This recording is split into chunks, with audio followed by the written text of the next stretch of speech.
te ver, quero te ver, Senhor. Alcançado me vem alto, brilhando a glória, real amor e poder, pois tu és santo, santo, santo, exaltado me vem alto, brilhando a luz da tua glória, real amor. Santo, santo, santo, santo, santo, santo, santo, santo, santo, quero te ver.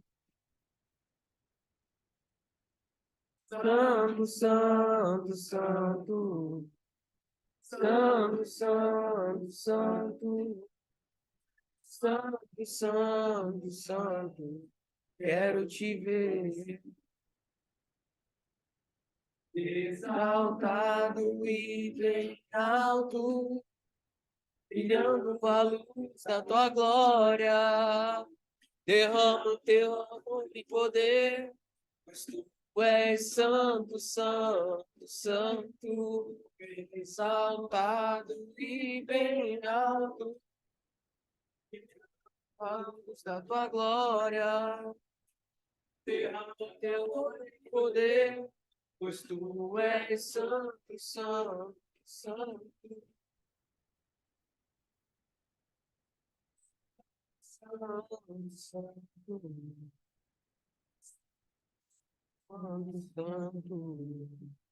santo, santo, santo, quero te ver. Santo, santo, santo, santo, santo, santo, santo, santo, santo, quero te ver. A gente, quando canta santo, santo, santo, muitas vezes a gente não entende ou não significa o que a gente está cantando. E Deus é Deus santo, santo, santo, santo.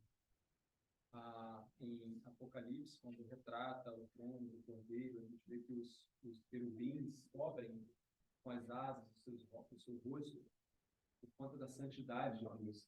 E eu lembro em Atos um episódio que muitas vezes quando a gente lê,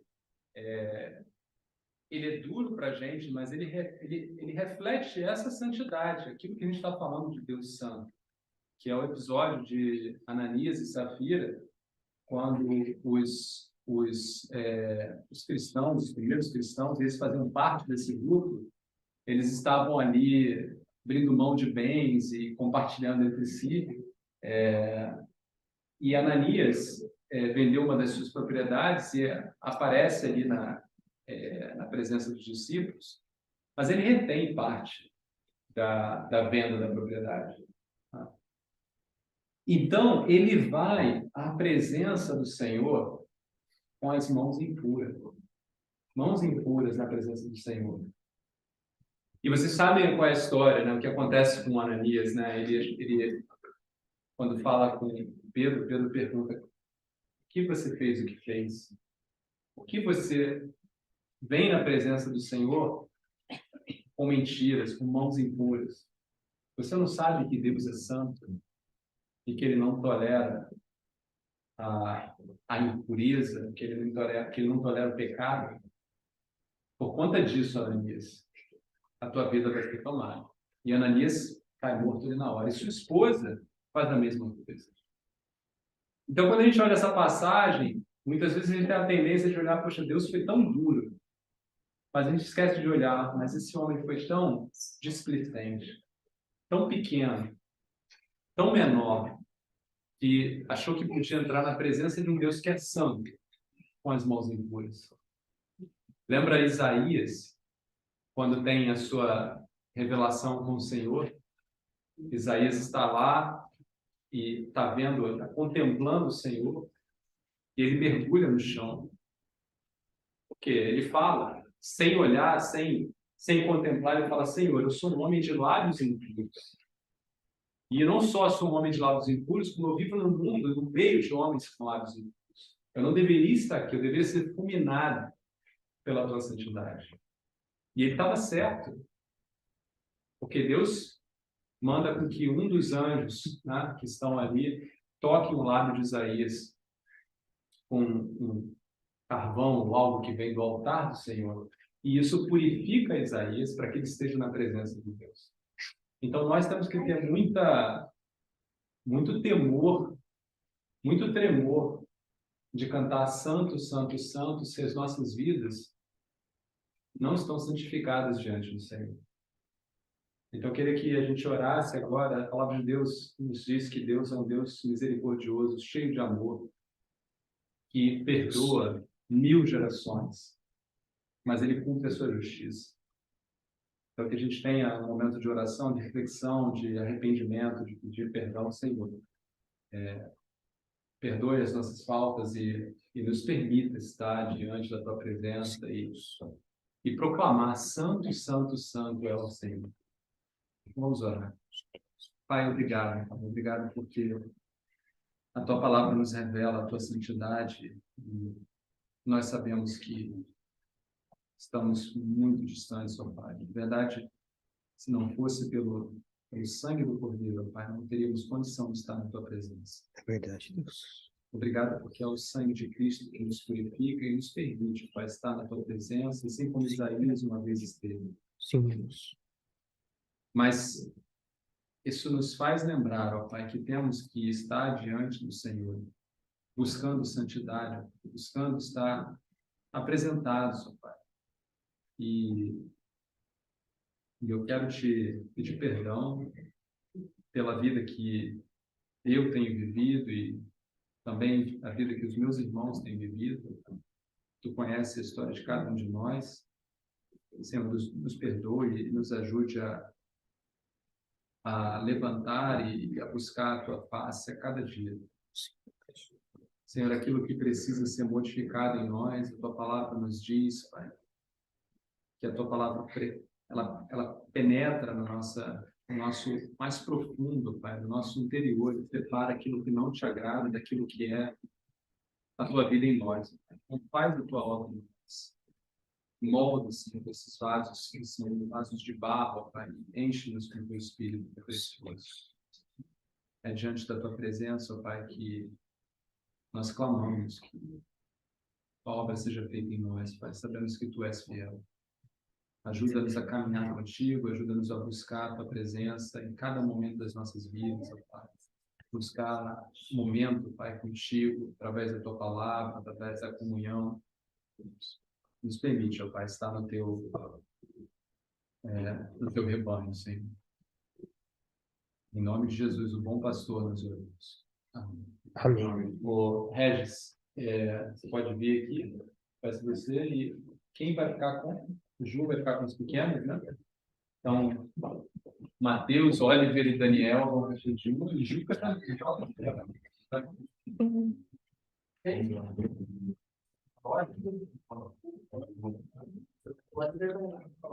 Vou colocar aqui.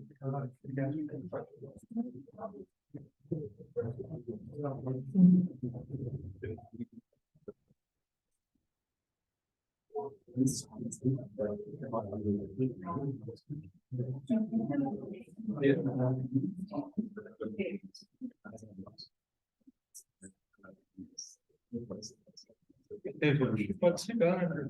Pode ser. Encontrou?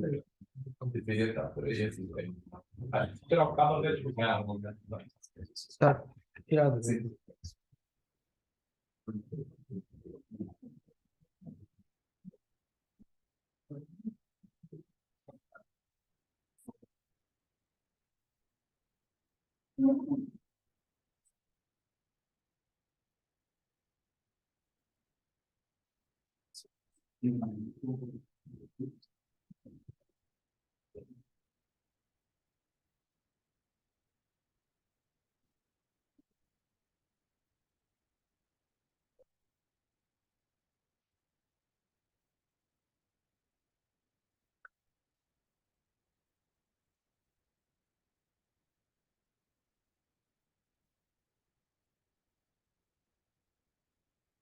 Nós vamos abrir a palavra do Senhor em Marcos, capítulo 9.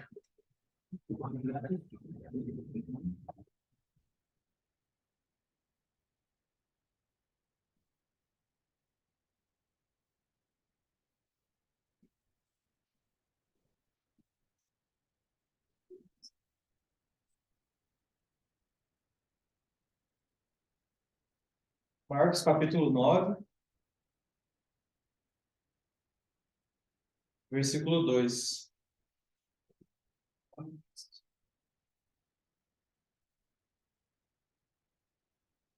Seis dias depois, tomou Jesus consigo a Pedro, Tiago e João, e levou-os sós, à parte, a um monte. Foi transfigurado diante deles.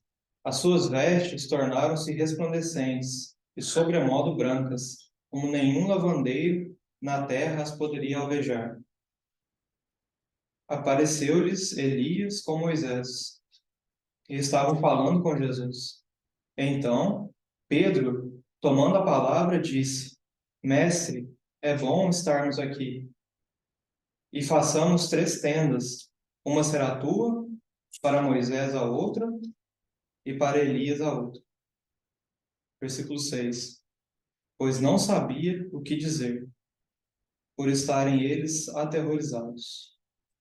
Irmãos, nesse mesmo espírito que acabou de ser compartilhado conosco, eu gostaria de lembrar os irmãos, antes de nós irmos para o texto, de um princípio dispensável quando nós nos aproximamos da palavra de Deus, seja sozinhos ou juntos.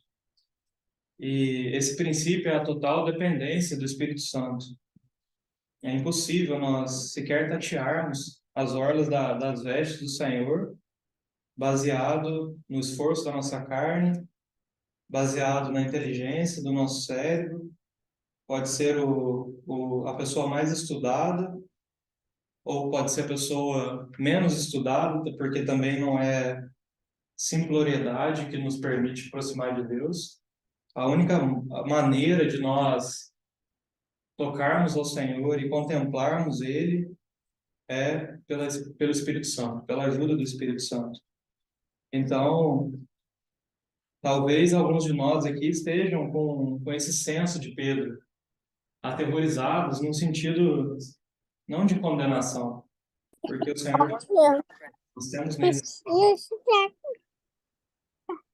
a salvação já nos foi oferecida no sangue de Cristo. Talvez possamos estar aterrorizados diante dele, de amor, de temor santo diante da santidade dele, de quem ele é, quem nós somos. E queremos expressar a nossa adoração para ele, mas encontramos muitas dificuldades com as palavras que ele merece ouvir, né? Nós não conseguimos acertar essas palavras, ficamos sempre aqui. E muitas vezes acabamos até falando coisas que até fazem ele menor, né? Então, que o Senhor nos socorra, que Ele nos dê o Espírito Santo, porção dobrada do Espírito Santo para esse momento. Como Hebreus fala, né, em ocasião oportuna, acheguemos diante desse trono para encontrar graça e misericórdia para a ocasião que precisamos de socorro. Essa ocasião é uma ocasião muito preciosa.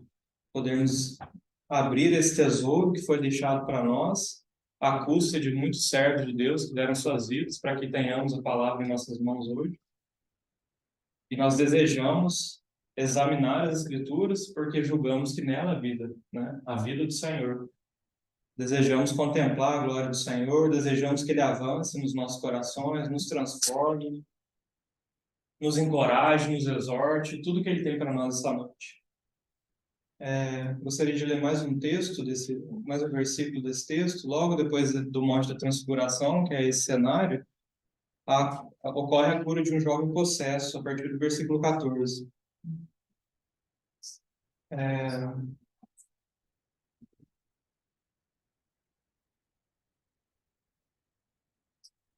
Versículo 23, Jesus conversando com o pai do possesso,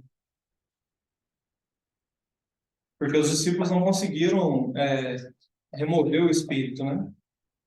E eles estavam impressionados porque eles não conseguiram.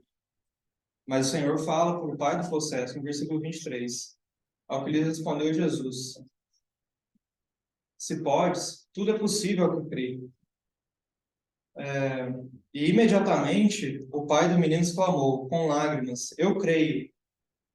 Mas o que ele fala logo em seguida? Ajuda-me na minha falta de fé.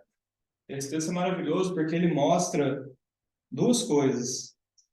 Ele mostra que a nossa fé é falha, que a gente não tem uma fé que cabe ao nosso Senhor. Ele já provou quantas vezes, por todas as Escrituras, por tudo que ele fez na nossa vida, que ele é digno da nossa confiança e nós mesmo assim duvidamos, né? Então esse texto mostra isso: ajuda-me na minha falta de fé. Mas qual que é a primeira palavra? Eu creio. Isso mostra desejo. Então nós precisamos, irmãos, não só olhar para a nossa fragilidade, a fragilidade da nossa fé, mas o Senhor espera que nós desejamos, que nós possamos querer crer, possamos querer avançar, como foi orado. O Senhor orando nesse encargo de pedir ao Senhor para nos socorrer. Isso Ele não vai fazer por nós. O desejar ter mais luz dele, o desejar conhecer mais dele, Ele espera que nós demos esse passo de interesse. Se não temos interesse nele, então que ele nos conduza ao arrependimento, porque se não há interesse nele, o que resta para nós, né? Então eu gostaria de orar mais uma vez com os irmãos e clamar por esse socorro para todos nós. Ó Pai, nós te agradecemos por essa oportunidade sublime de nos reunirmos em torno do Teu Filho, de louvarmos a Ele, nosso Redentor. Obrigado, Senhor, por agora também podermos abrir a Tua Palavra Santa juntos, Senhor. E desejamos, Senhor, receber do Teu Espírito, depender totalmente dEle, para que Ele possa abrir os nossos olhos e possamos contemplar o Teu Filho na Palavra, Senhor. Para que possamos considerar o que Ele tem para falar ao nosso coração essa noite e reagirmos, Senhor, naquilo que Ele espera de nós, Senhor. Em gratidão, Senhor, em adoração, em arrependimento, Senhor. Cumpre o Teu propósito, Senhor, que o Senhor tem com a Tua palavra nessa noite, te pedindo, Senhor. Encontre em nós corações mansos, receptivos, Senhor, para o Teu falar. Abençoa, Senhor, o ouvir, abençoa o falar, abençoa a tradução, Senhor. Abençoa as orações que são feitas em silêncio nos corações, as adorações silenciosas, mas tão preciosas para Ti, Senhor, feitas em secreto. Abençoa tudo, Senhor, que o Senhor está vendo, Senhor, para que isso tudo aqui seja um momento, Senhor, de adoração dos Teus filhos em torno de Ti. Ó Pai, Teu Filho é o nosso centro, é tudo para Ele. Por isso nos socorre, Senhor, te pedimos. Amém. O texto que gostaríamos de meditar juntos está em João, capítulo 12.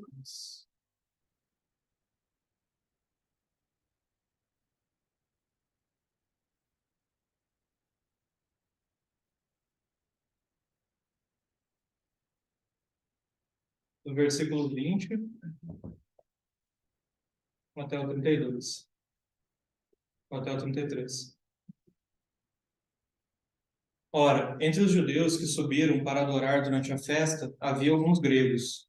Estes, pois, se dirigiram a Felipe, que era de Betsaida da Galiléia, e lhe rogaram: Senhor, queremos ver a Jesus. Felipe foi dizê-lo a André, e André e Felipe o comunicaram a Jesus. Respondeu-lhes Jesus: é chegada a hora de ser glorificado o Filho do Homem. Em verdade vos digo, que se o grão de trigo caindo em terra não morrer, fica ele só, mas se morrer, produz muito fruto. Quem ama a sua vida, perde-a, mas aquele que odeia a sua vida neste mundo, preservá-la-á para a vida eterna. Se alguém me serve, siga-me, e onde eu estou, ali estará também o meu servo. E se alguém me servir, o Pai o honrará. Agora está angustiada a minha alma. E que direi eu? Pai, salva-me dessa hora? Mas precisamente com este propósito vim para essa hora. Pai, glorifica o teu nome. Então veio uma voz do céu: eu já o glorifiquei e ainda o glorificarei. A multidão que estava ali perto, tendo ouvido a voz, diziam ter ouvido um trovão. Outros diziam: foi um anjo que lhe falou. Então explicou Jesus: não foi por mim que veio esta voz, e sim por vossa causa. Chegou o momento de ser julgado este mundo, e agora o seu príncipe será expulso.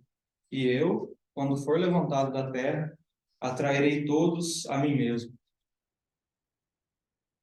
Esse é um trecho muito precioso, não só nesse capítulo, mas em todo o arcabouço do Evangelho de João, porque nós já repetimos várias vezes, né, o versículo-chave desse livro, que João diz que ele deixou sinais, ele registrou sinais específicos para que nós creiamos que Jesus é Deus e crendo nele tenhamos vida. Então, tudo aquilo que a gente já meditou nesse texto, a adoração genuína feita em Betânia, a adoração falha, superficial, capenga, né, da quem é de Minas, daquela entrada triunfal que capenga do lado dos adoradores, mas totalmente devida ao adorado, né, uma adoração que o Pai exigiu para o Filho, e que se aqueles se calassem, o Pai faria com que as rochas o adorassem, como ele disse nos outros evangelhos. Mas pouca realidade tinham eles, pouco eles entendiam do que eles estavam fazendo, porque os mesmos logo depois clamaram, crucificam. Mas tudo isso, irmãos, essas aproximações, esse tocar, esse louvar o Senhor, nada disso teria efeito eterno para essas pessoas sem essa porção que nós vamos ler agora. Sem essa declaração, sem que essa declaração de Jesus se concluísse. Sem que o grão de trigo caísse na terra e morresse. Eles, por mais que viram a beleza e a glória dele, ficariam só. Eles não seriam resgatados se esse grão de trigo não morresse. Então, eu gostaria de compartilhar 2 pontos nesse texto com os irmãos, e começando pela figura dos gregos, né? No versículo 20, nós temos a aproximação deles com o desejo de ver a Jesus. E o fato da gente estar num cenário da festa de Jerusalém nos diz muito sobre esses gregos. Se os irmãos se lembrarem de Atos 17, a visita de Paulo em Atenas, eu vou ler só um versículo desse texto para os irmãos, para nós lembrarmos qual é o contexto dos gregos.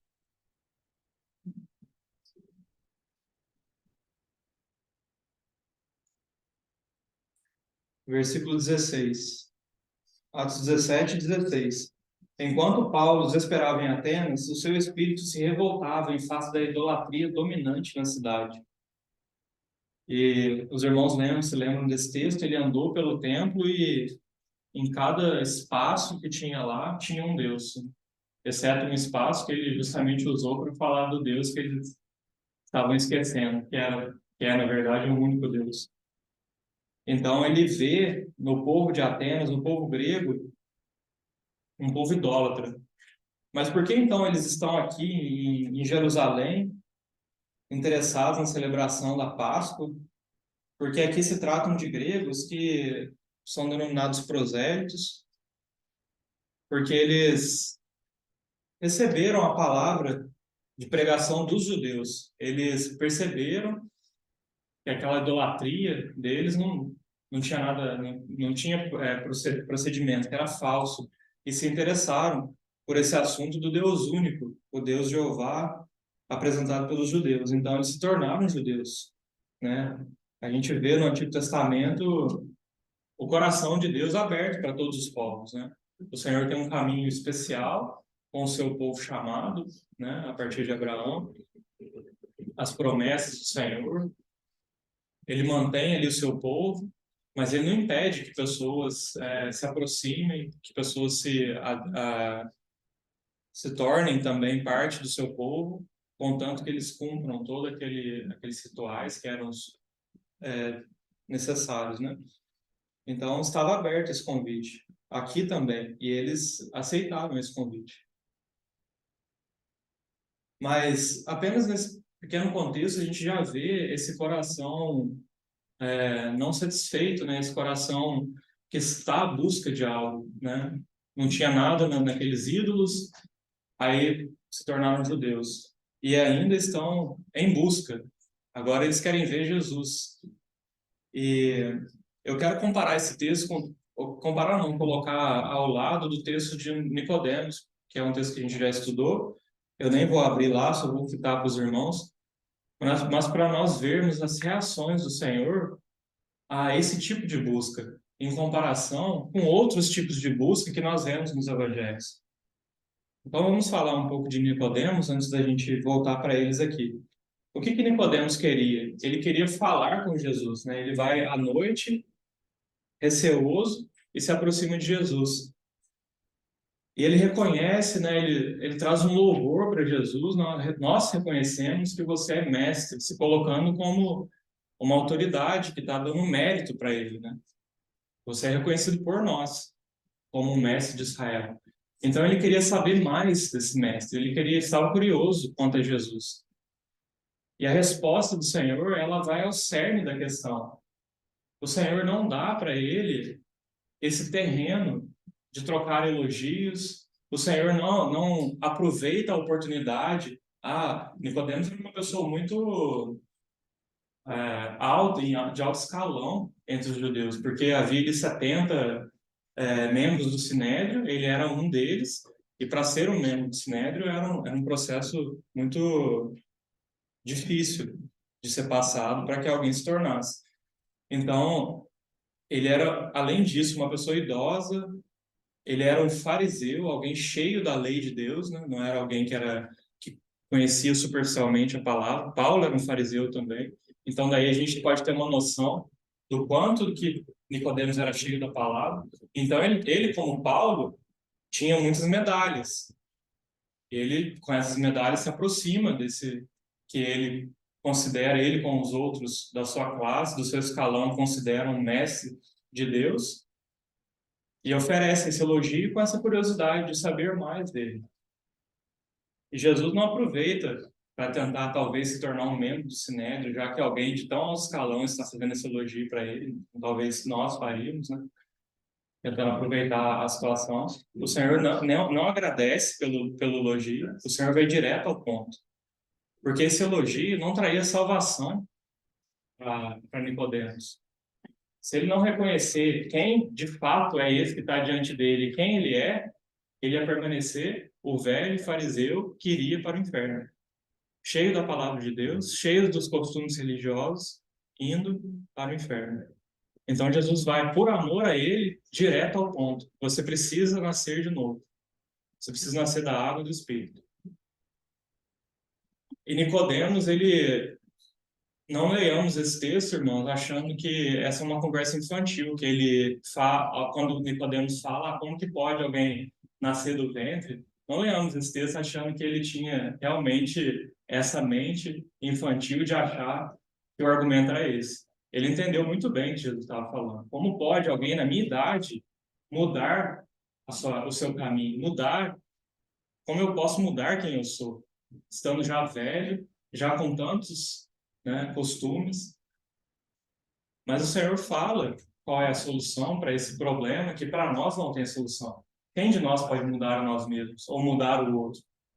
Mas ele fala no versículo 3,16, conhecido por todos nós. E Deus amou o mundo de tal maneira que enviou o seu Filho unigênito, para que todo aquele que nele creia não pereça, mas tenha a vida eterna. Então tá aí, Nicodemos, esse é o convite. E além disso, no final desse texto, o Senhor fala com a consequência, né? A luz foi dada aos homens, mas eles amaram mais as trevas do que a luz, porque as suas obras eram más.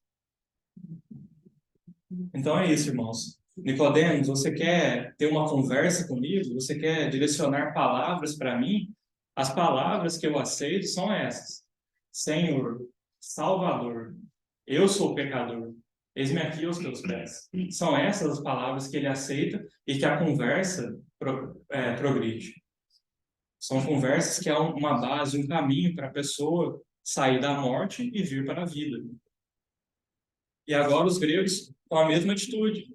Eles são extremamente educados. Eles chegam a Filipe: Senhor, queremos ver a Jesus. Mas essa é a mente do grego, é uma mente curiosa, que quer conhecer mais, quer conhecer filosofias, quer conhecer pensamentos novos. Foi o mesmo discurso com Paulo em Atenas. O que ele está falando? É uma nova filosofia. Teve aquela discussão entre eles.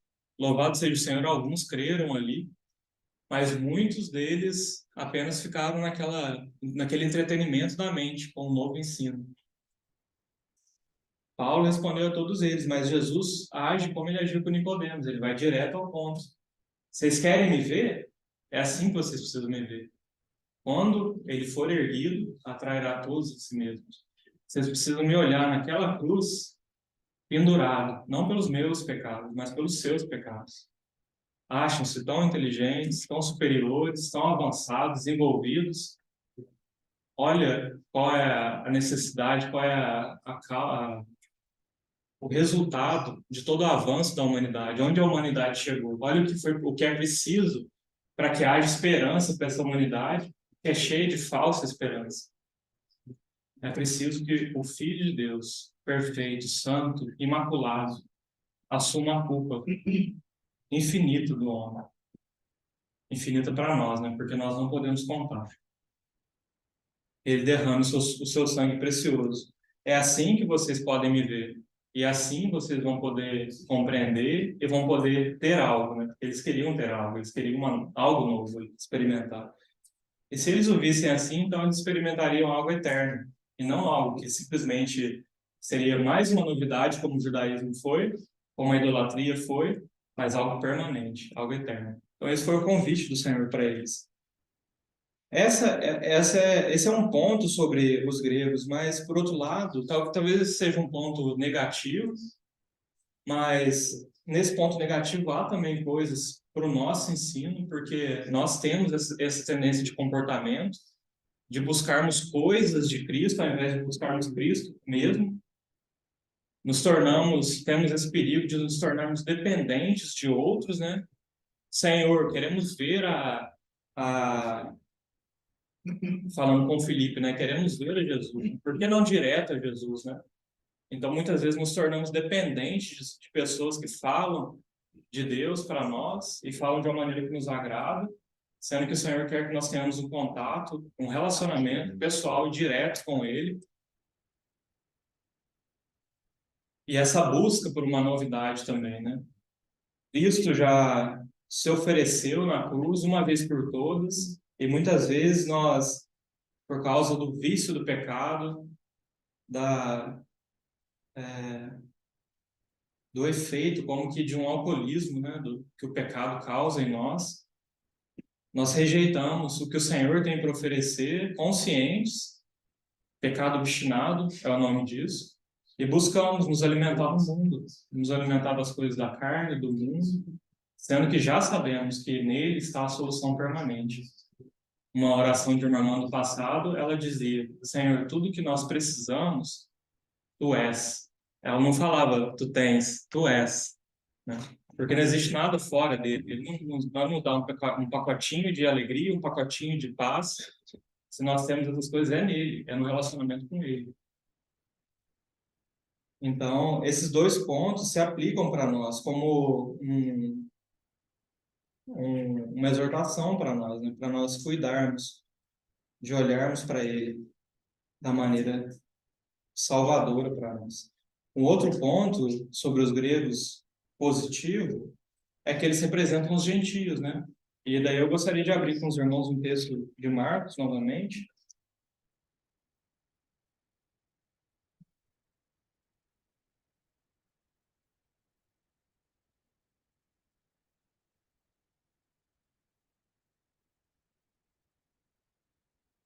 Marcos,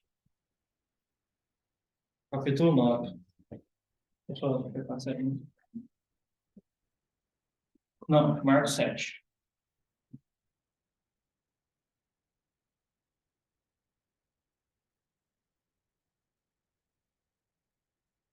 Marcos 7, versículo 24.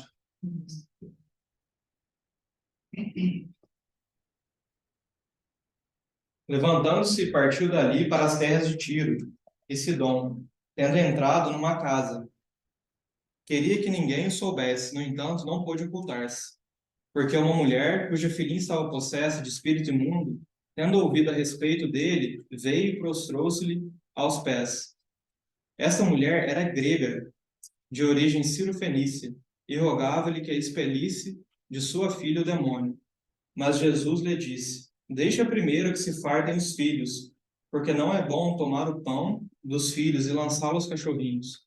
Ela, porém, lhe respondeu: Sim, Senhor, mas os cachorrinhos, debaixo da mesa, comem das migalhas das crianças. Então lhe disse: Por causa dessa palavra, podes ir. O demônio já saiu de tua filha. Voltando ela para casa, achou a menina sobre a cama, pois o demônio a deixara. Então, aqui a gente tem um contraste, né, com a atitude daqueles gregos, com a atitude de Nicodemos. Ela busca o Senhor. Nós temos tantos outros exemplos. Nas reuniões passadas, nós lemos daquela mulher pecadora, cujo nome não é citado no Evangelho Lucas. Eles estão numa ceia na casa de Simão e ela se achega aos pés de Jesus e chorando, lava os pés do Senhor, desesperada por ele, né? Nós temos aquele outro texto da mulher que tinha aquela hemorragia que não parava, ela toca no Senhor e o Senhor sente que saiu o poder dele.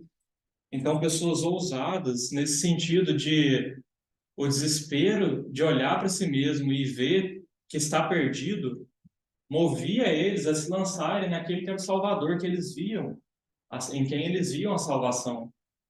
E Jesus recebia isso com muita alegria. Ele atendeu todos esses. Ele se revelou. Ele falou: Simão, eu entrei na minha casa, você não me deu um beijo. Ela não para de beijar meus pés.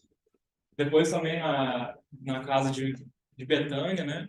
Aquele ato de reconhecimento de quem o Senhor é, da glória dele. O Senhor censurou que ninguém tocasse naquele ato, que aquilo para ele era precioso. Ai daquele que quisesse dar aquilo para qualquer outro necessitado. Aquilo era para ele, era precioso, ele recebeu aquilo com muito apreço. Então, essa é a aproximação que o Senhor espera. E nesse texto de Marcos 7, é muito interessante que esse discurso do Senhor com ela, porque mostra duas coisas. Nos mostra a obediência do Senhor à vontade do Pai. A vontade do Pai era enviar a ele o seu filho para o seu povo, o povo da antiga aliança, o povo judeu, e o Senhor foi obediente, o Senhor foi fiel. E nesse texto ele nos diz isso. Até que eles se fartem, o alimento é para eles. Mas ela vem com esse mas que é precioso para eles, né? E o Senhor concede. E essa concessão que é o segundo ponto que eu gostaria de entrar com os irmãos sobre os gregos. Porque após essa dispensação para os judeus, essa busca, né? Ele veio aos seus e os seus os recusaram, o recusou, né? Aí ele fala lá em João 1, né? Veio para o que era seu e os seus não o receberam. Mas a todos quantos receberam, deu-lhes autoridade de serem feitos filhos de Deus, a saber, aos que creem no seu nome. Então, a gente vê nesse texto essa grega representando a nós, os gentios, que ali começa, ali o Senhor revela que no seu coração havia também, ele já tinha em mente aquele outro povo, aquele povo que não era povo, aquele povo que estava muito longe, muito disperso. Os irmãos pensem na antiga aliança, né, que a gente comentou. Os judeus, eles tinham toda aquela revelação de Deus através de Moisés, né, pensando no tempo da peregrinação, né? O Senhor alimentava, o Senhor fazia aqueles sinais tremendos diante deles. Eles pecavam, se arrependiam, tremiam diante desse Deus vivo que estava se movendo diante deles.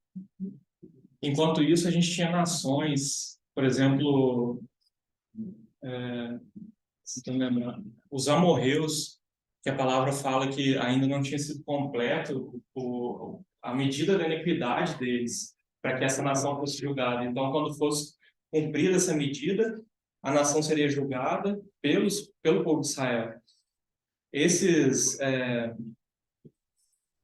qual que é o nome deles que eu acabei de falar? Amorreus. Obrigado.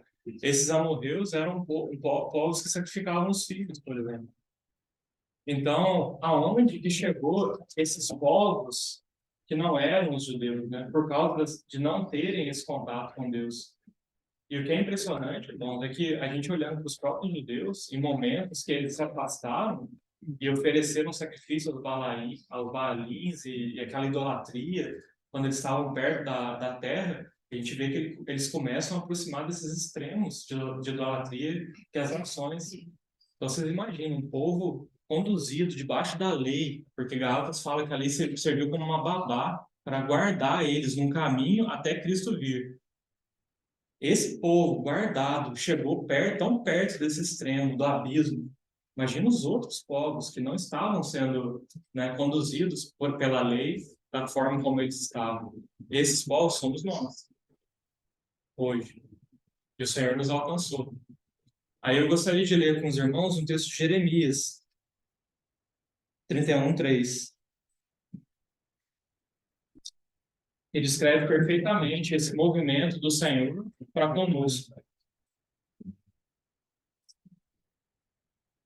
Jeremias 31:3.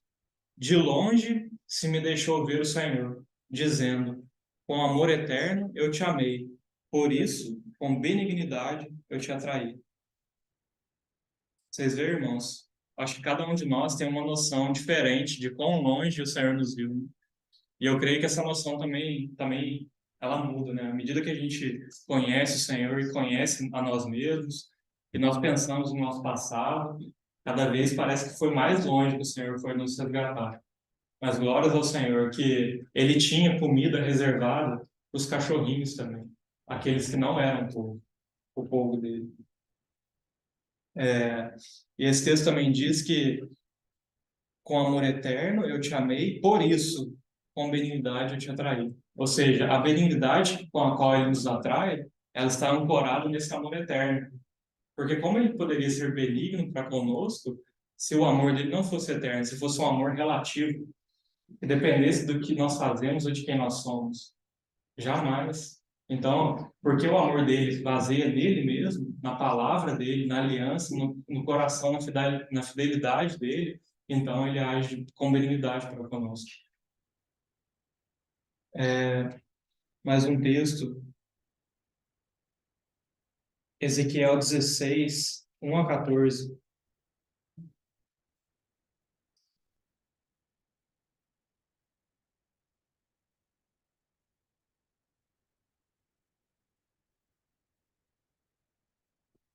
Veio a mim a palavra do Senhor, dizendo: Filho do homem, faze conhecer a Jerusalém as suas abominações, e dize: Assim diz o Senhor, Deus a Jerusalém: a tua origem, o teu nascimento procedem da terra dos cananeus. Teu pai era amorreu e tua mãe Heteia. Quanto ao teu nascimento, no dia em que nasceste, não te foi cortado o umbigo, nem foste lavada com água para te limpar, nem esfregada com sal, nem envolta em faixas. Não se apiedou de ti olho algum para te fazer alguma dessas coisas. Compadecido de ti antes, não se apiedou de ti olho algum para te fazer alguma dessas coisas, compadecido de ti. Antes, foste lançada em pleno campo, no dia em que nasceste, porque tiveram nojo de ti. Passando eu por junto de ti, vi-te revolver-te no teu sangue e disse: ainda que estás no teu sangue, vive. Sim, ainda que estás no teu sangue, vive. Versículo 8. Passando eu por junto de ti, vi-te, e eis que era tempo de amores. Estendi sobre ti as abas do meu manto, e cobri a tua nudez. Dei-te juramento e entrei em aliança contigo, diz o Senhor Deus. E passaste a ser minha. Então te lavei com água, e te enxuguei do teu sangue, te ungi com óleo. Também te vesti de roupas bordadas, e te calcei com couro da melhor qualidade, e te cingi de linho fino, e te cobri de seda. Também te adornei com enfeites e pus braceletes nas mãos e colar à roda do seu pescoço. Versículo 14. Correu a tua fama entre as nações por causa da tua formosura, pois era perfeita, por causa da minha glória que eu pusera sobre ti, diz o Senhor teu Deus. Mais um texto para nós meditarmos de onde o Senhor nos tirou. Romanos, capítulo 9.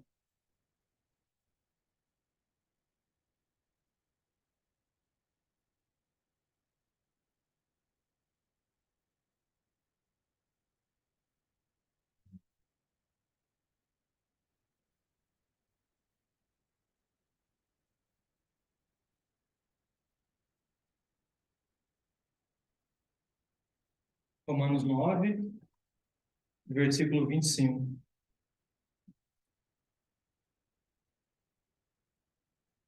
Assim como também dizem em Oséias: chamarei povo meu ao que não era meu povo, e amada a que não era amada, e no lugar em que se lhes disse: vós não sois meu, perdão, vós não sois meu povo, ali mesmo serão chamados filhos do Deus vivo. Mas relativamente a Israel, dele clama Isaías: ainda que o número dos filhos de Israel seja como a areia do mar, o remanescente será salvo. Então, um último texto em Pedro, que ele vai falar algo semelhante, que a gente leu aqui em Romanos. Pedro, 1 Pedro 2,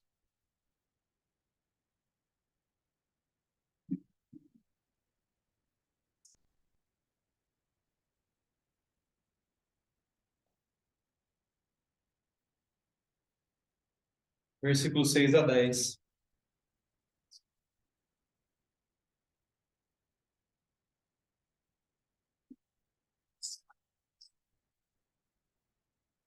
Pois isso está na Escritura. Eis que põe em Sião uma pedra angular, eleita e preciosa, e quem nela crer não será de modo algum envergonhado.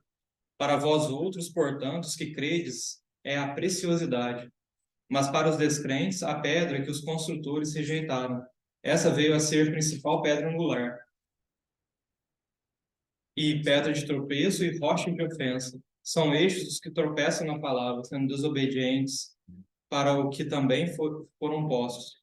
Vós, porém, sois raça eleita, sacerdócio real, nação santa, povo de propriedade exclusiva de Deus, a fim de proclamar as virtudes daquele que vos chamou das trevas para a sua maravilhosa luz.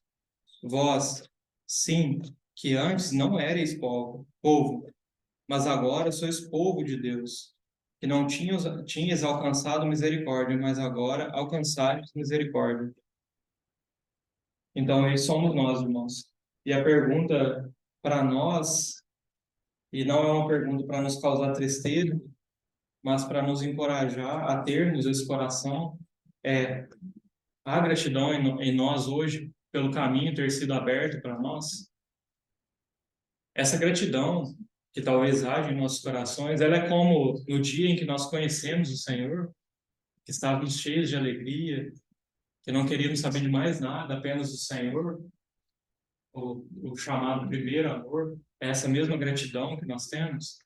Tomara que não, porque como eu disse, a nossa caminhada com o Senhor nos leva a conhecer mais quem Ele é e mais quem nós somos. Então, a nossa gratidão hoje deve ser maior, deve ser maior do que naquele dia. Hoje, nós devemos ter um senso que sem o Senhor somos desesperados, nós não temos para onde ir. Como Maria, quando o Senhor entregou a sua vida e foi colocado com tanto amor no seu túmulo, Maria não tinha mais para onde ir. Ela queria pegar o corpo do Senhor e levar nas suas costas para algum lugar que o evangelista não registra. Porque a identidade dela, a existência dela estava ancorada em Cristo. Para onde ela iria?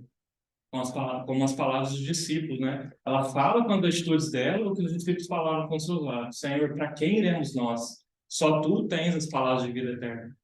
Então, esse deve ser o nosso senso. Mas, como eu disse, se há em nós, se a gente olha para nós e nos reprovamos, isso é muito bom, porque senão seríamos soberbos, nós estaríamos iludidos que chegamos ao top da espiritualidade.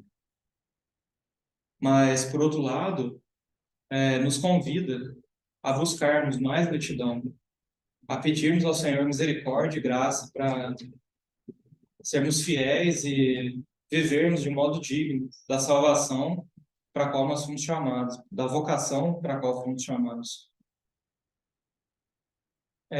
Então, esse é o segundo ponto sobre os gregos, que eles, representando os gentios, representam o coração, o caminho aberto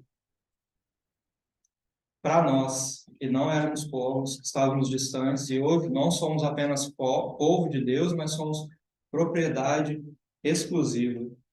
Como Cantares diz, jardim fechado. Um povo em que ele tem o seu prazer. Um povo que ele não apenas chamou de povo, ele chama de esposa. Que maravilha, irmãos. Aleluia ao Senhor por tamanha bênção. Voltando então para o texto de João 12, o segundo tópico vai ser a frase do Senhor. A resposta do Senhor a esse interesse de vê-lo. No versículo 23.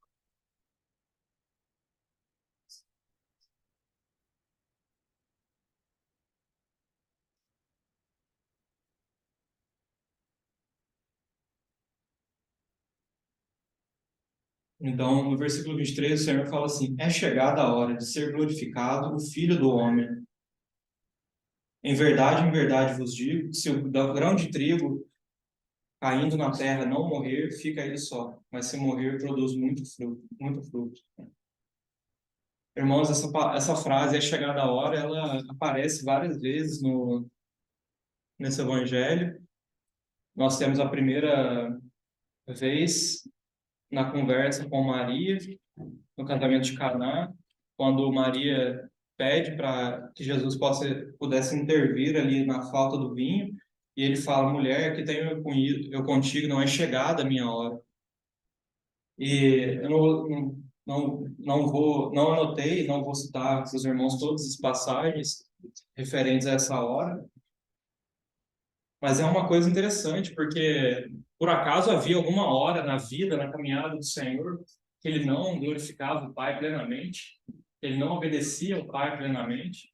Todas as horas da vida do Filho Santo, desse Pai, eram horas plenas em obediência, em satisfação ao coração do Pai. Mas de alguma forma ele enfatiza essa hora como uma hora especial. E a própria testificação do Pai vai nos explicar o que é isso, né? Porque ele fala assim: eu já o glorifiquei e ainda o glorificarei. Então, cada atitude, cada atividade, cada milagre, cada conversa do Senhor glorificou o Pai. Mas glorificou o Pai para glorificá-lo. Ou seja, naquele momento ali, o Senhor ele ia cumprir o propósito final para o qual todas aquelas obras estavam correndo juntas, lado a lado. Porque, como eu já disse, né, de que adiantaria ele ressuscitar um Lázaro se ele não morresse? Esse Lázaro ia morrer e iria para o inferno. Então, ele glorifica o Pai uma vez ali, ressuscitando, fazendo aquele milagre, e o Pai novamente é glorificado na morte dele, porque agora aquele Lázaro que creu no nome do Senhor, ele pode viver eternamente para a glória do Pai. Então, essa hora é uma hora totalmente especial. O que adianta? A gente vê isso no casamento de Caná da Galileia. Ele fala: não é chegada a minha hora. Mas mesmo assim ele vai e faz o milagre. O que acontece ali então? O vinho que o Senhor poderia proporcionar para eles ali seria um vinho limitado. Um vinho excelente, nos termos naturais. O mestre Sala ficou impressionado, falou: geralmente as pessoas servem primeiro o vinho bom e deixam no final o vinho ruim. Mas você fez o contrário. Então eles ficavam impressionados com a qualidade daquele vinho. Porque o Senhor, o que ele poderia fazer ruim? Ele, como carpinteiro, ele poderia fazer uma cadeira capenga, uma cadeira que não para em pé. O Senhor era perfeito, irmãos. Convido os irmãos a meditarem e pensarem como que essa perfeição se desdobrava na vida dele. Ele não era um super-homem, ele era um homem, mas ele era perfeito. Então, aquele vinho que o Senhor poderia proporcionar para eles era um vinho temporário. Ia trazer uma alegria, ia trazer uma esperança, ia livrar a frustração, mas ainda não era chegada a hora do vinho verdadeiro que ele ia derramar para eles. O vinho que escorreria daquela uva comprimida na cruz. A vida dele. Esse é o verdadeiro vinho que ele tem para oferecer. Esse é o verdadeiro vinho que transforma as águas em vinho, porque ele é reproduzido dentro de nós. Se creres em mim, do seu interior fluirão rios de água viva. Não estava chegada a hora ainda dele dar esse vinho, que era o vinho que ele queria realmente dar, que ele queria oferecer. Então, essas horas que ele cita no Evangelho sempre vão fazer referência a esse momento da cruz, ao momento que a obra é consumada, o momento onde ele brada, está consumado, aquele momento glorioso. E é muito importante, muito sério, irmãos, o que o Senhor trata aqui. Como a gente já conversou no início, ele não reage pelo menos da maneira como a gente esperaria, da maneira como os gregos esperaram, ele não reage a talvez até os discípulos ficarem empolgados na hora que ele falou, é chegada a hora, né? Porque os gregos eram pessoas admiradas pela filosofia deles, né? Então, talvez na hora que ele falou que é chegada a hora, os discípulos talvez tenham esperado que ele ia dar alguma revelação especial para esses gregos, mas o Senhor ele reage de forma totalmente inesperada e surpreendente, ele vai direto ao ponto, como ele foi com Nicodemos. E esse ponto, irmãos, que eu quero trazer para os irmãos, seriedade dele, eu peço ao Senhor que Ele nos abençoe com desejo de meditarmos no nosso dia a dia, no nosso tempo, nesse tópico que talvez é tão, entre aspas, bem conhecido por nós, que nós deixamos ele de lado. Tópico talvez a gente possa citar a justificação pela fé. Por quê, irmãos? Que é tão importante, que é tão sério. Se o grão de trigo caindo em terra não morrer, ele fica só. Irmãos, qual era o papel da lei? A lei, ela veio, né, como a gente já citou, para guardar o povo de Israel. Mas Romanos fala que ela era perfeita, que ela não tinha falha.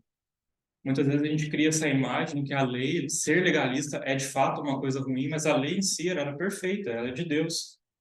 O problema estava na carne. Paulo mesmo fala em Romanos 7, como um cristão, que essa lei ela foi enfraquecida pela carne dele, porque por mais que a lei seja perfeita e tenha a função de nos levar para Deus, a nossa carne pecaminosa batalha contra ela e faz o contrário, age de forma contrária, pecando. Então a lei acaba voltando a ofensa, como o capítulo 6 de Romanos termina, né? Ela traz à tona aquilo que nem se comentaria se não existisse a lei. Talvez se tornaria normal depois da queda. Mas a lei ela traz ela joga luz nesse pecado da nossa carne. E a vida de Jesus? Quando nós olhamos para a vida de Jesus, a perfeição dele, a santidade, quando se cumpre aquela profecia, quando o Senhor está na cruz, eles pegam as vestes dele e chegam na túnica, que era uma veste sem costura. Aí a palavra fala que ali se cumpriu a profecia, que a túnica dele, essas vestes íntimas, elas não seriam rasgadas, né? Que era uma túnica tecida de alto a baixo, sem costura. O que essa profecia fala? Essa profecia fala de qual é o homem segundo o coração de Deus. O homem que não é segundo o coração de Deus é o que nós nos tornamos, que não é uma peça só, é um patchwork.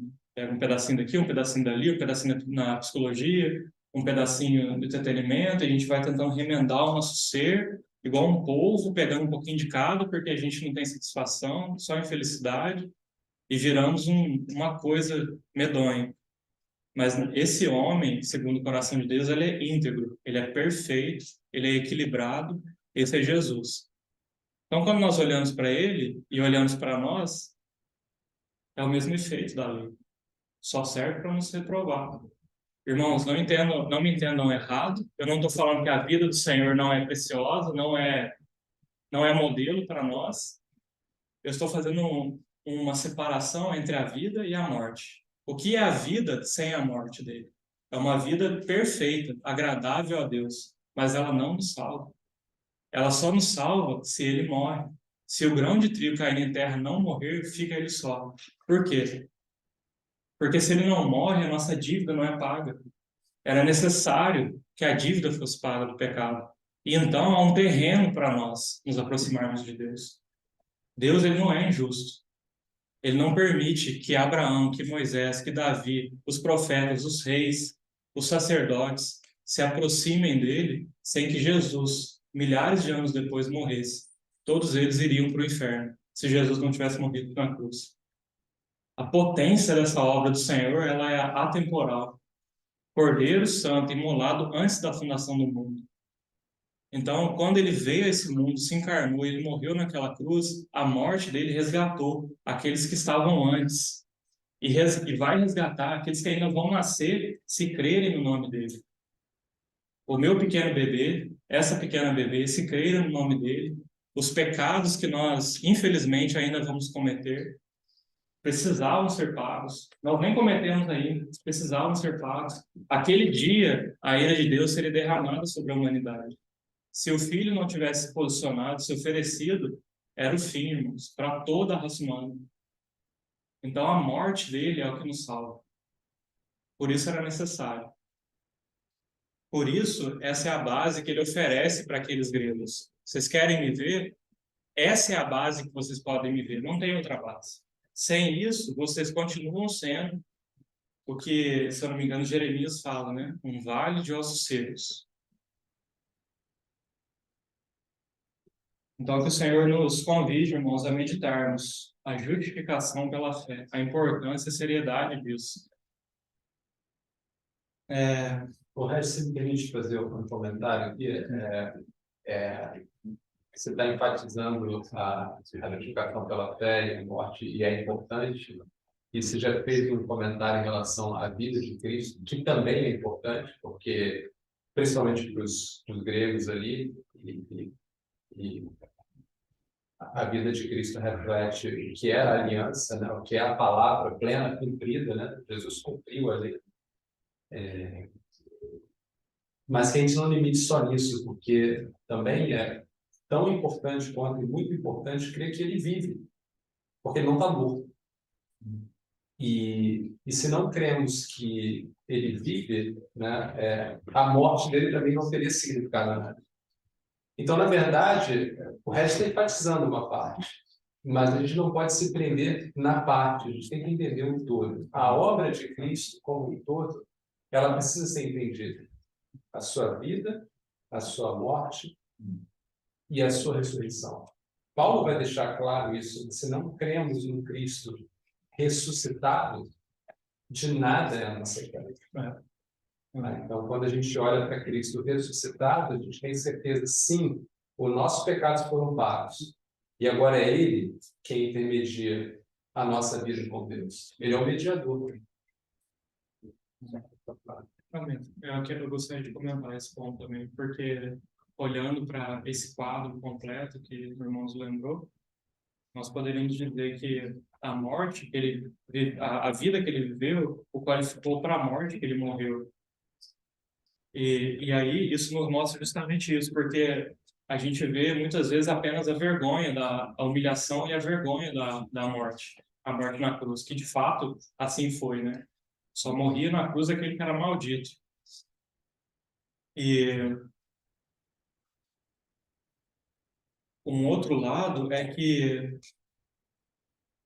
o Senhor, ele nos atribuiu um valor no seu coração que a gente pouco entende, e para nós realmente é difícil entender porque nós vemos quem nós somos, mas ele nos criou, então nós também devemos ter temor nessas palavras que muitas vezes nós nos referimos a nós, nos diminuindo, porque aos olhos de Deus nós somos sim preciosos, terrível e miserável é a carne pecaminosa, é o que nós nos tornamos, a nossa alma longe de Deus, a alma em pecado.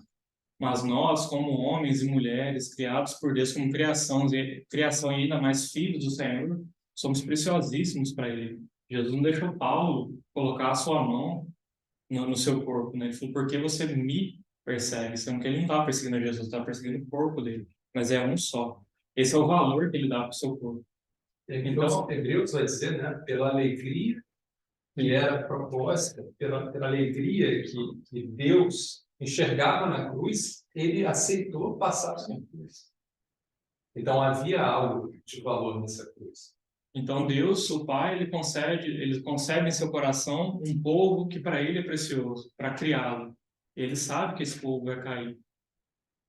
Então, quem é o herói que pode se posicionar, se oferecer para salvar esse povo? Quem é esse herói valente, disposto a enfrentar o maior inimigo dessa criação, que é a morte? Então, quem é qualificado para isso? E daí vem essa frase: a vida que ele viveu o qualificou para a morte que ele morreu, uma morte heróica, uma morte triunfante. Sagrada está a morte pela vitória. Onde está a morte? O teu aguilhão. O Senhor não venceu apenas a morte, o Senhor venceu a morte assassina, porque a morte, irmãos, ela já opera em nós desde que nós nascemos, nós já começamos. Às vezes a gente tem essa impressão que a gente começa a morrer depois que a gente acaba de crescer, né? Depois de 18 anos que começa o negócio a cair, mas não, desde o ventre a morte já está operando por causa do pecado. Então, o Senhor venceu também esse princípio, irmãos, no sentido que hoje, por mais que a gente tenha ainda essa carcaça decaindo, a gente tem uma promessa de novos corpos gloriosos que não vão definhar. Hoje, a gente tem as dores das doenças, mas a gente tem o bálsamo do Senhor, a gente tem o encorajamento, o fortalecimento dele, a gente tem ele ao nosso lado o tempo todo. Então, ele não venceu apenas essa morte que nos lançaria no inferno, mas ele também venceu e triunfou sobre esse princípio que apavora o homem. Nós não precisamos ser apavorados de questão pelo fato de estamos envelhecendo, né? Temos a nossa esperança firme nele. Então, a vida que ele viveu qualificou para a morte que ele morreu. E a morte que ele morreu nos qualifica para vivermos a vida que ele viveu, que é a segunda parte que o irmão trouxe. A morte que ele morreu nos qualifica para vivermos a vida que ele viveu. Ele morreu e ressuscitou como vitorioso. A nossa dívida foi paga. Se ele não tivesse ressuscitado, a dívida não teria sido paga. Ele teria morrido pelo seu próprio pecado. Então, se ele ressuscitou, é porque a dívida foi paga. Houve justificação. Agora, temos paz com Deus. E agora, nessa nova base, justificados, unidos a Ele, a vida dele está em nós. Ou seja, a morte dele, vencida pela vida dele, agora nos capacita a recebermos a vida dele. E essa vida pode ser vivida em nós. Paulo diz, né, os irmãos conhecem, não mais vivo eu, mas Cristo vive em mim. Então, a morte que ele morreu nos qualifica para vivermos a vida que ele viveu. Só insistindo um pouco no ponto que eu acho que é importante, e essa acho que é a diferença, o nosso pecado poderia ter sido pago, né? Vamos imaginar, e Jesus não vive, pagou os pecados. Quem vive essa vida agora? Bom, agora o homem está em paz com Deus, o homem vive essa vida. Mas não é isso que é confuso. E acho que esse que é o ponto. Jesus vive, mas ele vive agora em nós. Esse é o ponto. Então, a morte que ele morreu, né, nos qualifica para viver a vida dele em nós. Acho que essa diferença é que muitas vezes a gente não entende. Eu sou livre em Jesus. Logo, posso agora viver uma vida eu com Deus. Não é isso que a palavra de Deus nos ensina, não é isso que Paulo nos ensina. Porque no momento em que ele morre na cruz e ressuscita, aqueles que são dele morrem com ele e ressuscitam nele. Por isso que Paulo vai falar, não vivo mais eu, Cristo vive em mim. Então, não sou eu vivendo a vida de Cristo. Vou fazer um pouquinho do que Cristo fazia. Não. É eu derramado em Cristo para que ele viva. É algo muito diferente. Essa é o negar o eu, é o negar a carne, é o me matar o meu desejo a cada dia, para que a vida dele floresça em mim. Porque ele vive. E se cremos que ele vive, a sua vida em nós, ela é vista. Acho que o irmão tem um texto, deve passar por ele, né? Mas eu lembro do texto de Atos, né? No momento em que os homens começam a viver a vida de Cristo nele, o que é a observação do mundo? Olha, eles são Cristos. O mundo observa Cristo vivo, porque a vida de Cristo, ela habita naqueles que o servem. Então não há vida mais do homem, é a vida dele. Eu gostaria de, agora, para encerrarmos, ler as palavras seguintes dele, que aplicam esse mesmo princípio para nós. É o mesmo princípio, mas é diferente a operação dele, porque ele fala, se o grão de trigo cair em terra e morrer, ele fica só. Tem uma outra versão, por exemplo, a Amplified Version, American Amplified Version, ele enfatiza lá um pouco mais esse fica só, porque Jesus não ficaria só no sentido de solidão, no sentido de faltando algo, né? Deus é eterno, Deus triuno, perfeito, completo em si mesmo. Ele não ficaria só nesse sentido. Ele ficaria sem esses irmãos que somos nós hoje. Ele ficaria sem o seu povo. O seu povo seria perdido, do único jeito, como a gente já tem compartilhado. Agora, ele vai aplicar o mesmo princípio para nós, né? No versículo seguinte, 25. Quem ama a sua vida, perde-a, mas aquele que odeia a sua vida neste mundo, preservá-la-á para a vida eterna. Então, irmãos, nós que cremos já no Senhor, por causa que a vida dele foi colocada em nós, somos hoje como grãos de trigo também, porque como o efeito dessa parábola que ele fala, né, esse grão cai, ele assume essa casca que não é só triste, não é só terrível, não é só com esses aspectos de negativos, mas ela também é uma casca asquerosa, nojenta, como a gente leu naquele texto de Ezequiel, né, que aquela criança que não foi acolhida por ninguém porque tinha um nojo dela. Se a gente lê na sequência do texto, essa mesma criança que foi tão cuidada, que foi tão nutrida, ela se torna contra o Senhor depois. Ela se volta contra o Senhor. E se nós lemos as atitudes dela ali, são atitudes asquerosas. Porque aquilo que foi dado para ela do Senhor, ela vende, ela usa para prostituição. Exato. Deus é santo, né? Como já foi falado no início. Então, o nosso pecado para ele é algo horrível. Então, esse grão de trigo, essa vida pura, ela assume essa casca. Mas essa casca, por mais dura que seja, né? Uma casca contando todos os nossos pecados juntos, ela não é nada perto do amor dele que rompe essa casca, rompe esse solo, e se torna um, um pé de trigo, né? Que dá os seus grãos, que somos nós. E agora nós, como grãos, irmãos, o que faremos? Né? Ficaremos só um grão? Para que serve um grão de trigo? Né? Eu não sei, talvez os irmãos, talvez exista aí hoje na culinária alguém que usa um grão de trigo, mas até onde eu sei, toda aplicação do trigo ele precisa ser processado de alguma forma. A primeira, eu quero falar 3 exemplos para os irmãos. A primeira deles é se os irmãos depois procurem na internet uma foto onde aparece o trigo e o joio juntos, que é também uma figura bem recorrente na palavra. Vocês vão ver um aspecto muito interessante. O trigo, ele permanece dourado e ele se dobra. À medida que ele cresce, ele se curva. E o joio, ele permanece verde e ele permanece ereto. Isso para cima da terra e para baixo da terra. O trigo, ele lança raízes bem rasas, ele não lança raízes profundas, ele é fácil de ser colhido. O joio, ele lança raízes mais profundas e espalhadas. Então ele se embaraça com as árvores que estão perto. E o Senhor fala do que cada um na palavra, né? Então nós, como trigo, se nós crescemos nele, o nosso comportamento para com Deus é esse. Cada vez mais nos dobrarmos diante dele. Se a vida dele opera em nós, como Paulo fala, não mais eu, mas Cristo vive em mim, esse é o comportamento que nós teremos, de nos dobrarmos diante dele. E qual é a aparência que o mundo vê? ouro, né? Algo de Deus sendo formado em nós, algo que não perece, algo que é eterno, valores, caráter para a nossa família, para nós, para sempre, não coisas passageiras. E as raízes, irmãos, que lindo isso também, né?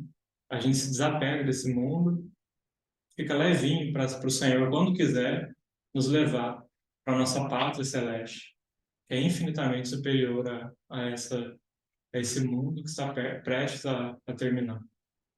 Então, essa é a primeira característica que nós temos a bênção de experimentar sendo frutos desse grão que caiu na terra.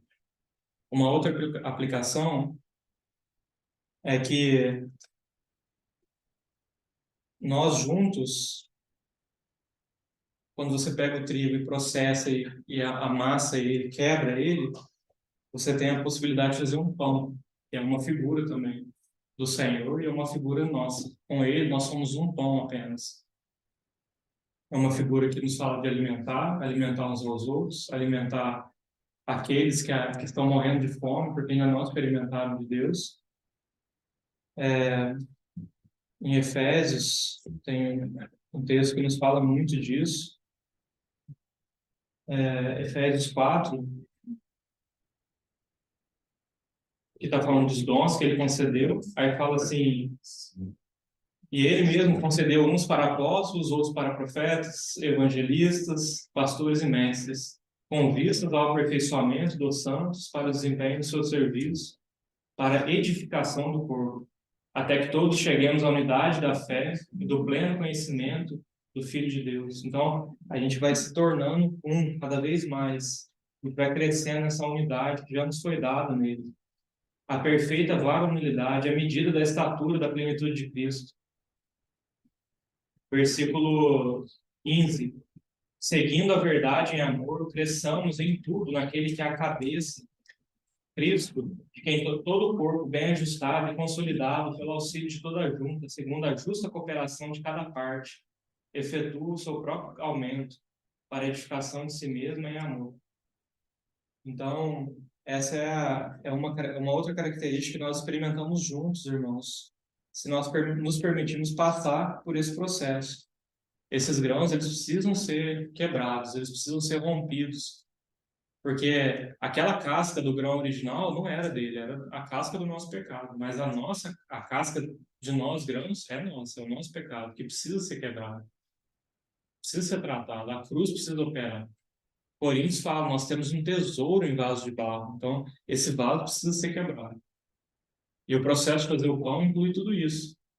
A massa tem que ser lavada, tem que adicionar água, o lavar da palavra pelo Espírito, tem que ter sal na massa, né? Esse tempero da vida do Senhor, que traz esse equilíbrio, que traz sabor para a nossa vida, que é insalubre, que é morta sem ele. Mas tem o trabalhar da massa. A massa precisa ser trabalhada. E depois ela tem que ir para o calor, para ela poder crescer. Então, irmãos, tudo isso o Senhor quer operar em nossa vida. E detalhe, juntos, nós podemos crescer juntos e nos tornar esse pão delicioso. Esse pão que nós já comemos, nosso Senhor, nós podemos experimentar na vida uns dos outros. As pessoas podem experimentar em nós. Se nós escolhermos perder a nossa vida. Porque senão a casca não é rompida. E o último aspecto, gostaria de ler para os irmãos em Tessalonicenses. 2 Tessalonicenses, capítulo 1.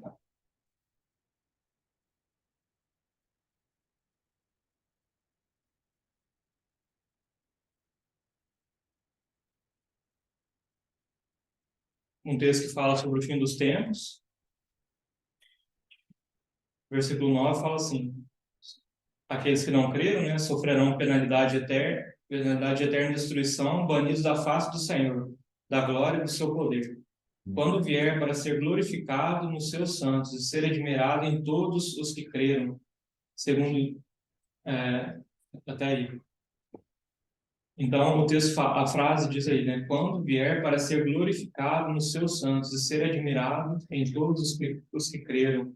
Quando essa obra estiver completa e os anjos e todos aqueles que não creram olharem para nós, eles vão falar, nossa, que Que majestoso o irmão X se tornou, né? Que majestoso Pedro se tornou. A palavra fala, ele será contemplado em nós. A majestade dele será vista em nós. Quanto nós desejamos isso, né, irmãos, que as pessoas não vejam nós, não vejam o horror que nós somos, mas vejam o nosso Senhor bendito em nós. Aleluia, porque isso já é possível hoje. Aleluia, porque nós já experimentamos algo disso. Isso deve ser crescente em nossas vidas, mas naquele dia vai ser pleno, irmãos. Juntos seremos um testemunho radiante para todo o universo. Que o nosso Senhor é Rei. Ele é maravilhoso. E o último texto, para encerrarmos, que fecha tudo isso, é em Mateus, capítulo 7.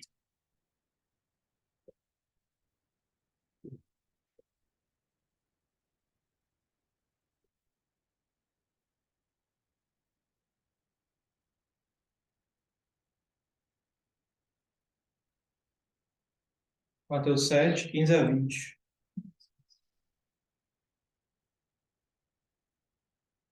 Na verdade, é só o versículo 16 que eu gostaria de comentar. Podemos ler só o 16. Pelos frutos os conhecereis.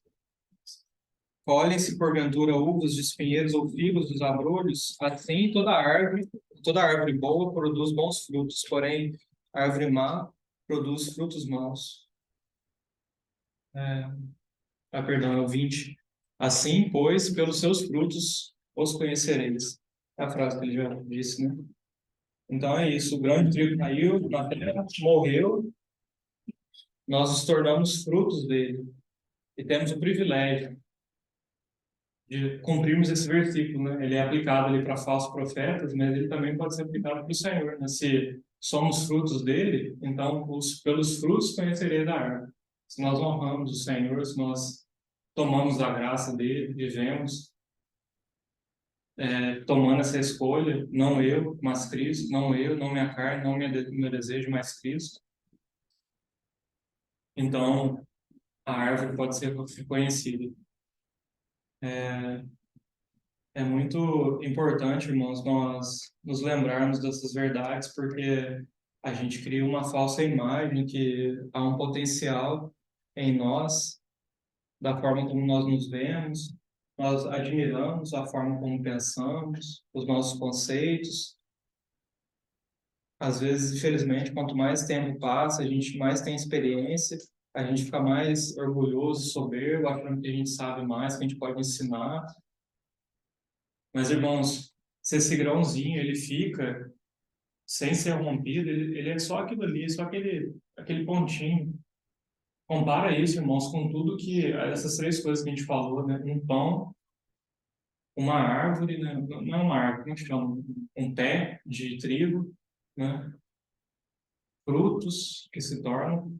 Se você compara o resultado daquilo que ele é no início, irmãos, e pensa na nossa vida, o que o Senhor pode fazer de nós se essa vida irromper, né? Tomara que a gente já possa ver isso olhando para trás, né? Quanto o Senhor já tem mudado, mas ainda é muito mais que a gente nem imagina. E falando do fruto, que a gente podia explorar, você colocou que é uma aplicação que a gente pode enxergar, mas na verdade é uma aplicação que a Bíblia já traz como, na verdade, necessária, porque Paulo vai falar que nós somos o fruto, né? Esse fruto, os frutos do Espírito, né? Então, isso é esperado na vida do crente. Não é algo que, ao acaso, não. É esperado que se o grão de trigo que somos nós agora cai e morre, de fato, o fruto gerado são os frutos do Espírito, que na essência é esse mesmo amor, né? Que o leva à cruz. Então, a gente tem que ter esse olhar bastante crítico se esses frutos não são percebidos na nossa vida, né? A gente precisa se humilhar e orar e pedir ao Senhor o que tem acontecido, estão talvez não, ou negligenciando, como o autor de Hebreus vai falar, estamos negligenciando a vida de Cristo, nós estamos negligenciando a cruz, porque é de se esperar que esses frutos, né, sejam vistos. Eu peço perdão para os irmãos pela repetição, mas gostaria de citar algo do C.S. Lewis que eu ouvi recentemente e achei muito precioso, que tem a ver com isso. Ele fala do sal, ele fala assim, o sal, se ninguém sabe o que que ele faz, e experimenta talvez ele sozinho, a pessoa não pensaria em colocar ele na comida, né? Porque é forte, né? Talvez vai estragar o sabor da comida. Mas quando a pessoa coloca ele na comida, ele na verdade ele traz o verdadeiro, ele realça o sabor daquela comida. Então, quanto à nossa identidade, nós não seremos todos sem identidade, não seremos algo parecido com Cristo sem identidade, né? Não é isso, o Senhor não vai fazer robôs ou cópias gêmeas. O Senhor nos criou tão diferentes, tão diversificados, justamente para resplandecer a sua majestade em diferentes ângulos, né? Então, quando nós buscamos ancorar nossa identidade nele, Deus começa a trazer à existência o verdadeiro valor, o verdadeiro sabor da nossa vida. A gente não perde. A gente não perde os nossos sonhos, a gente não perde aquilo que a gente tanto anela. A gente começa a ganhar o verdadeiro significado. A gente acha que é isso que eu gosto tanto aqui, que eu tô agarrado, que me traz alegria. E daí, quando a gente permite o Senhor tirar aquilo, a gente vê que o Senhor sempre, quando Ele tira algo, Ele se coloca no lugar. E daí, aquilo tem verdadeiro significado. A gente encontra verdadeira alegria. Nós não vivemos para isso, para que tenhamos a verdadeira alegria, né? Nós vivemos para Ele. Para Ele nós nascemos, para adorá-lo, como cantamos. Mas eu só estou nos lembrando que é consequência, é fato, né? Se vivemos essa vida, estamos dispostos a buscar nossa identidade apenas nele e não em nós mesmos ou em alguma outra coisa, a dar esse passo de fé, porque você tem que se posicionar contra si mesmo. Ah, irmãos, então tudo passa a fazer sentido e um sentido maravilhoso que a gente nem conhecia, ou pouco conhecia. Então, que o Senhor Ele mesmo nos encoraja e nos mostra, nos guia por esse caminho. É só Ele que pode. Amém.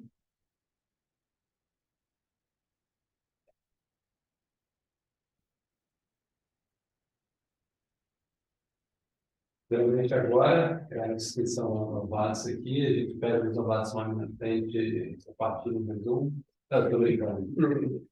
Na verdade, a gente tem um espaço para bate-papo e se algo que foi falado, né, não foi, não foi entendido ou precisa de mais ajuda possível, ou compartilhar alguma outra perspectiva, para isso, como a gente bem colocou, como tribo que somos, graças a Deus por isso, a gente pode se tornar um som melhor no compartilhar. Né? Então, eu queria ouvir se tem algum comentário e também se vier algo fantástico que quer cantar também no final. Bom, acho que você estava ensaiando esse. Eu vou falar só em relação à parte dos gentios e dos judeus. A gente provavelmente vai voltar nesse texto de novo, onde eu vou dar uma perspectiva complementar no que o Regis colocou, que tem muito a ver com esse momento ali, né? O Regis falou sobre isso. Em todos os momentos do Evangelho de João, a gente vê Jesus dizendo sobre a hora, que hora é essa, né? Então, ali, no casamento de Caná, onde ele fala para Maria, depois, quando ele está indo para a festa das cabanas, e os irmãos dele falam: por que você não vai? E ele fala: não é chegada a minha hora. Né? Mas ali no momento que os gentios se aproximam, ele fala: agora chegou a hora. Então, essa pergunta para a gente ela precisa ser relevante, né? Como se existisse ali um conjunto de coisas que precisavam acontecer, e dado que elas acontecem como um checklist, né? Essa aqui foi a última, e agora, desse momento em diante, a história é outra. E isso tem uma importância, um significado, porque Paulo depois vai falar de algo que a gente vai ver de outro momento, da plenitude dos gentios.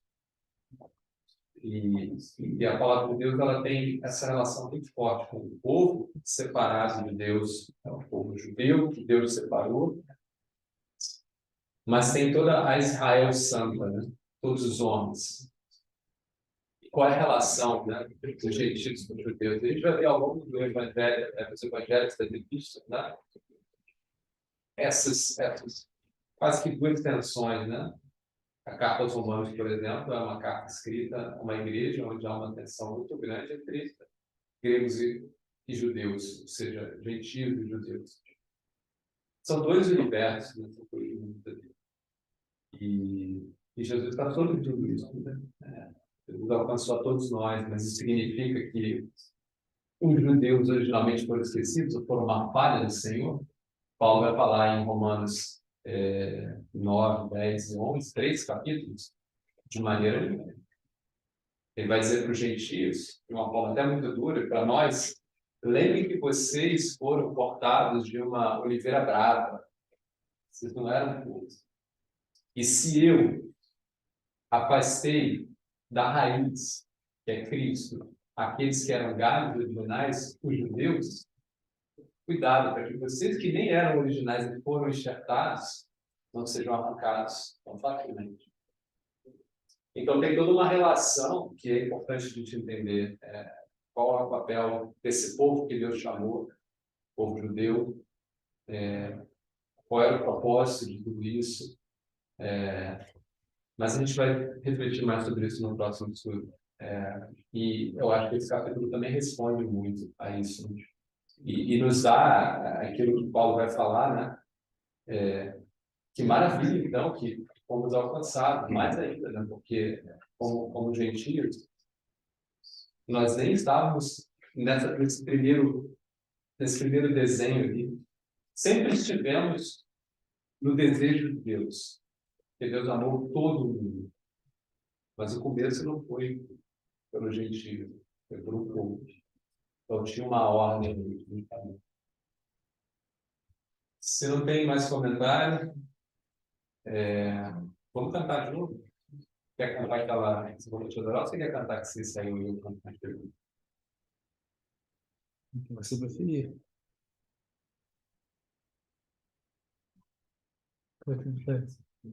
Não, você que é um músico, você não pode, né? Vamos a nova. A nova? Ah, eu sabia que eu queria que eu tocar ela. Agora é a versão do viola piano. Qual é? Vou entregarei. Ah, essa tem. Essa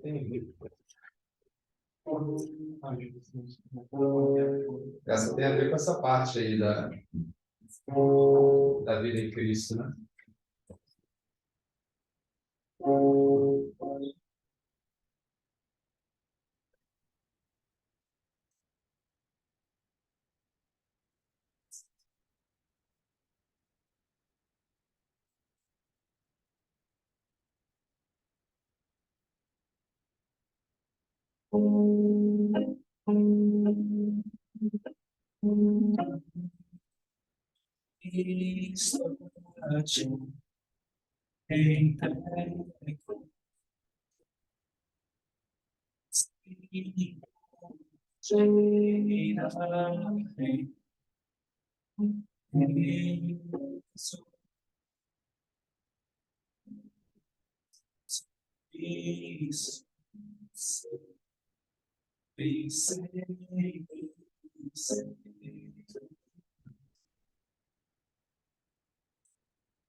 Oh, Cristo, a ti entrego e sempre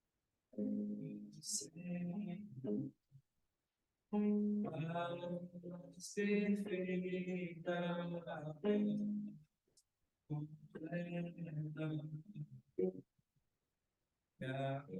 perfeita, completa,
Deus abençoe.